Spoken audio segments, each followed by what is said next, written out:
Good evening ma'am, எப்படி இருக்கீங்க? நல்லா இருக்கீங்களா? நல்லா இருக்கிறேன். Good evening. எவன்டாங்க? சரி இப்போ டைம்ல நானும் லேட்டாக தான் வந்திருக்கேன். அட்டெண்டன்ஸ்லாம் எடுக்க மாட்டேன். எனக்கு எத்தனை பேர் இருக்கீங்க? ஓகே 15 பேர், 5 பேர் ஆப்சென்ட்.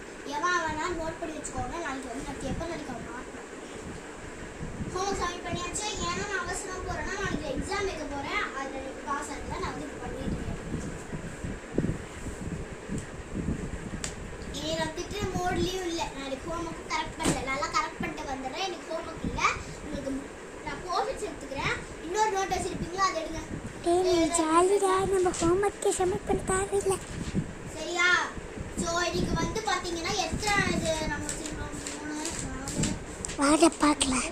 ஆமாம், டே பாலிகர்லாம் இருக்குதா?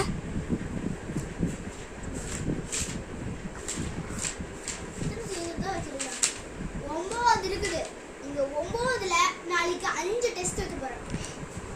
ஹோம் ஒர்க்கே நினைக்காதீங்க, உங்களுக்கு ஹோம் ஒர்க் தான். நம்பர் சென்ஸ் படிக்க போகிறீங்க, காம்பினேஷன் ஆப்ரேஷன் படிக்க போகிறீங்க, decimals, fraction, measurement, angles, perimeters and area. அவ்வளோதான். சரி சரி, நிறைய சாப்டர் வருது.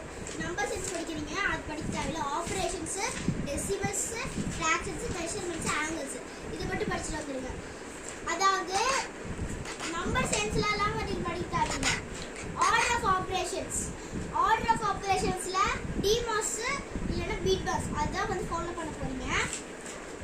ஃப்ராக்ஷன் அண்ட் டெசிமல்ஸ் நீங்கள் ஒர்க் புக்கை வந்து இது பண்ணீங்கன்னா போதும். இதான் எனக்கு படிச்சுட்டு வரீங்க. நாளைக்கு எவன் டெஸ்ட்டில் நல்லா பண்ணலையோ அவன் மாட்டான். போய் படிங்க. பாய் பாய் மேம்.